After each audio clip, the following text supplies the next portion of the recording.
All right, everybody, we got a new one. We've got a new one. This came out yesterday on Sunday from the Sunday Times, a publication in the United Kingdom. I have my own publication, dailypalantir.com. So it's really interesting to kind of see how newspapers, digital newspapers and magazines grow and how they build and how they do pieces and articles and news stories on different figures.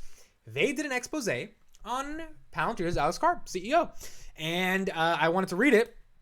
I went to it. Obviously, it was paywalled because they probably knew that Palantir is a hot topic and Alex Karp is a CEO that most people would care about listening to or reading about. So I ended up paying the euro. I got 6 months for free for paying this euro. So I hope you guys appreciate that. For you guys specifically, I paid €1 to actually read this article. And we're going to go into this article. I'm very excited to go into this. I haven't fully read the full article. I've seen bits and pieces here, but I'm going to read the full article for you guys, give my thoughts, give my analysis, and sort of what this article is about. Now, before I start into this, the Times, if you're watching this, it took a long time to get this dollar subscription. I think you guys just need to integrate Apple Pay or something. Like I had to literally go through PayPal and sign up. And it's like, it was getting to the point where I was like, I don't want to sign up anymore. So like, I think you guys do need to make it a little bit more easier for people to pay you guys, so you can get more subscribers.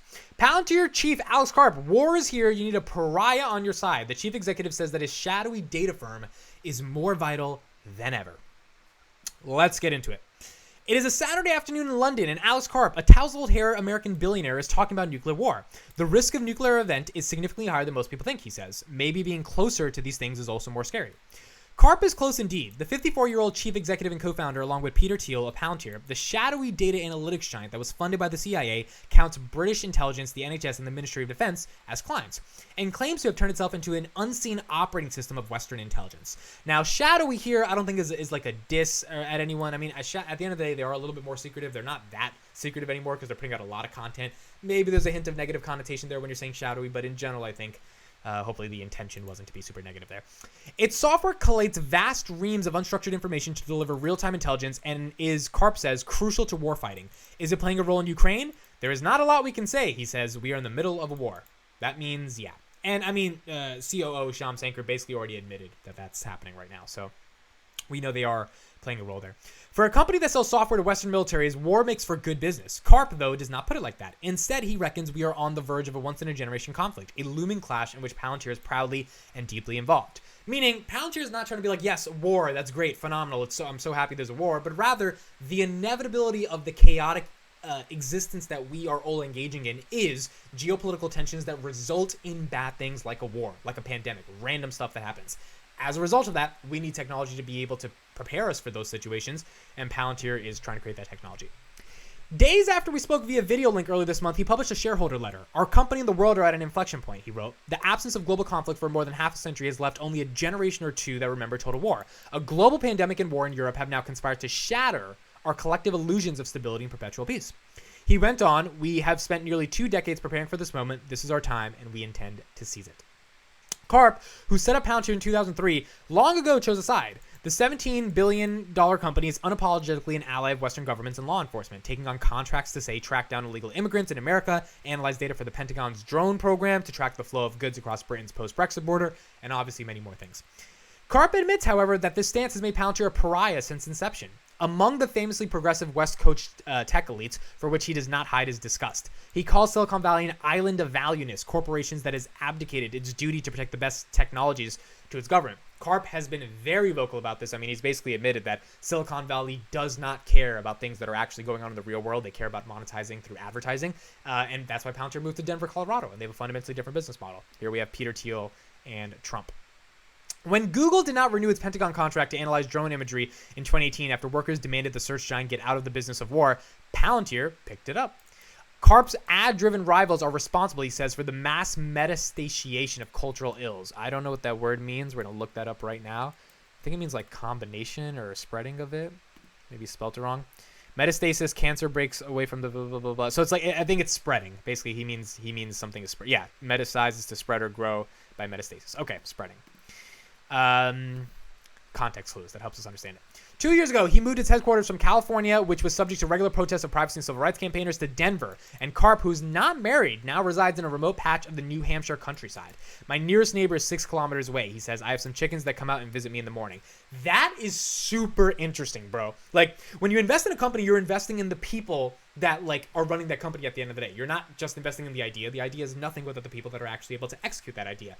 Karp is not married, which is fine. But Karp also seems like he likes being alone. He doesn't want to be surrounded with a bunch of people. Now, he's probably in Palantir offices all the time around the world, but when he's in his home, he has nobody other than his New Hampshire barn. He's a billionaire, and he's just alone. It's interesting. He may have hunkered down on the East Coast, but he loves London. Palantir's Soho office is the largest, employing nearly a quarter of the firm's 3,000 employees globally. Some of the most talented people we recruit just want to be here. London is a strong place to build part of your company, and the UK is the Sunday Times is a UK newspaper. The UK arm is led by Lois Mosley, grandson of Oswald and nephew of Max, the late Formula One Supremo. Lewis, 39, a former Troy Party activist, keeps a relatively low profile, though he defended the company's use of data to the Sunday Times in 2020, saying Palantir was actually started to guard against government overreach into personal privacy, which is what most people don't know about. That is the fundamental difference between the media speculation around Palantir and what they actually do. One might think that for Palantir, these are heady times. Government contracts account for 60% of turnover, providing rare ballast amid a looming recession and the out-of-control inflation that its walloping rivals. And while Western companies from Netflix to Facebook have scrambled to decamp from Russia and taken huge financial hits in the process, Palantir never went there in the first place. Let's tweet that right now.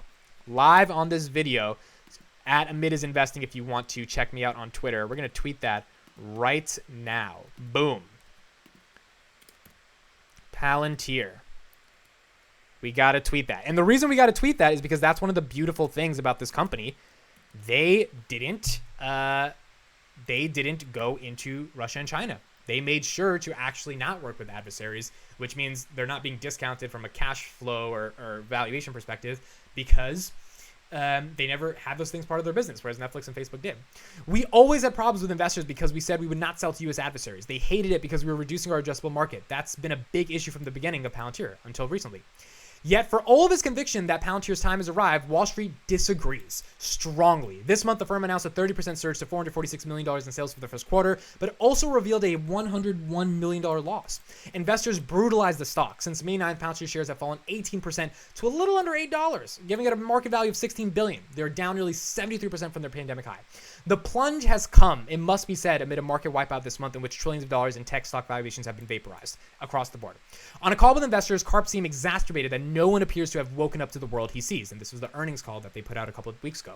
And the value of Palantir's place in it. Why are we unable to see the violence occurring as truly something that will be part of our future and not as episodic, he asked. Why describe these things as uncertainty when they are happening?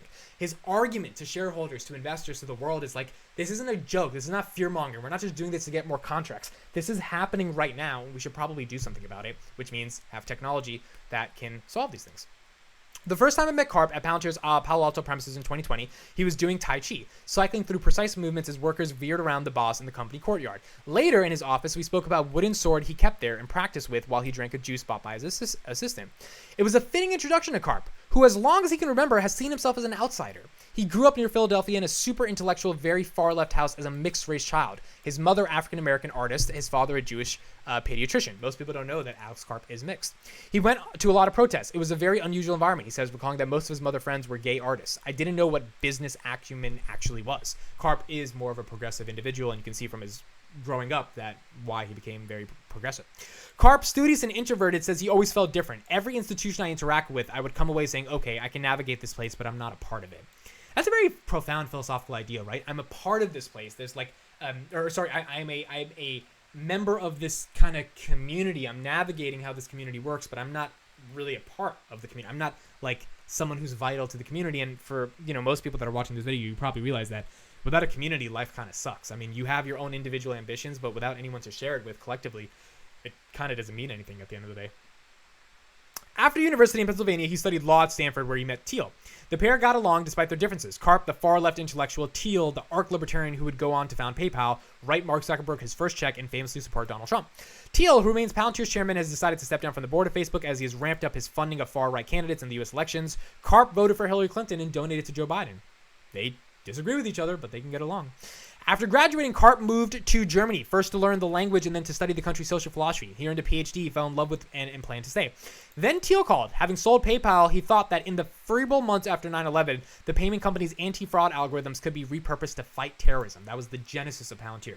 He needed someone to run his new startup, and in 2003, the pair launched Palantir. Josh Harris, an executive vice president who has been at the company for 9 years, says Karp has a sharp intuition about people, business, and global events, and is relentlessly focused. Palantir's first product was Gotham, a software platform adapting at finding needles in haystacks, be they potential terrorists, illegal immigrants, criminals, or mines on the roads in Iraq. Its ability to trawl personal data has long made it a target of privacy campaigns who warn that Karp has built a big brother for hire.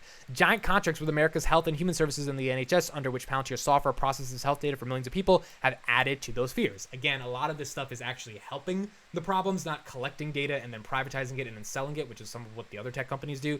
So there is a little bit of misinterpretation that exists in the media for that. Karp claims that his company does what it does while also protecting individual privacy. That is the point, he says, because his mission is to defend the West, meaning respect the civil liberties that define it. The whole nature of Western democracy is that we have the freedom to our own sovereignty as individuals. His professed dedication to privacy goes back to his own sense of being an outsider. If there was any form of fascism, I would be the first person on the wall. If it's anti-racial fascism, I'm dead. If it's anti-religious fascism, I'm dead. He admits, though, nobody believes us. I wish we were better at explaining. And this is true. Nobody believes that Palantir, with all of its mystique and mystery, unless you're like deep into my YouTube community or some of the other people that talk about it as content creators, think that this stock is like ethical, or think that the company is ethical, and it's just a misunderstanding of how people interpret it. The company has since launched other products, principal among them Foundry, which helps corporations such as BP sort through their mountains of data to make better business decisions. Riding the wave of investor enthusiasm for tech stocks during the pandemic, Palantir floated in September 2020. Karp's eccentricities were on full display this time. An avid skier he opened a virtual investor day with a video of himself clad in spandex, sport glasses, and helmet, trained on wheeled skis. He's a different kind of chief executive, and Palantir's crafted in his image. I don't view us as a normal tech stock. I view us as a hybrid. We can do well in a disastrous bear market forever, he explains. It'd be terrible marketing, but a large part of our revenue comes from the one thing that's never going away. And the thing that's never going away is this idea that there are bad things that happen in the world, and Palantir is there to protect them. That one thing, presumably, is war. Indeed, in his view, the doom lurks much closer than we think, and it is up to Palantir to keep it at bay. I am very proud when a mainstream person gets elected in Europe, he says. I believe Palantir played a significant role in that because of the terror attacks that would otherwise not have been stopped if it weren't for Palantir, leading directly to right-wing votes. So obviously, Karp is saying, look, I don't think we want far-right radicals. Now, that's his own political opinion. Being in office, which means as a result of that, we need to get people to stop being afraid to vote for those people. Terrorism makes people afraid. How do you stop people from being afraid? You have to stop terrorism. How do you stop terrorism? You have to use Palantir and technology. For Karp, the stakes are clear, even if they are not for anyone else. And here's some vital statistics. That was the end of the article, and here are the vital statistics. Born October 2nd, status unmarried, school, university, first job. You guys can pause the video and read this as well. Film, his favorite film, The American Friend. I never watched this. Favorite books, Goeth's Play Faust. I never read these books. Gene Ham Vam's XIII, a Belgian comic series. I know this is a number, but I forgot what number this is. Drink, Roth's Fanciful alcohol-free beer. Let me know if any of the people who are German in the audience have drank that. Charity, declines to say, last holiday, Passover, gadgets, Swiss cross-country ski poles. Working day, the boss of Palantir is almost always on the road, meeting customers and working out the company's offices around the world. He's an early riser. When he takes calls, he reads the news and typically does Tai Chi. He blocks out an hour for some kind of exercise in the afternoon, always eats at home, takes meetings and calls into the night.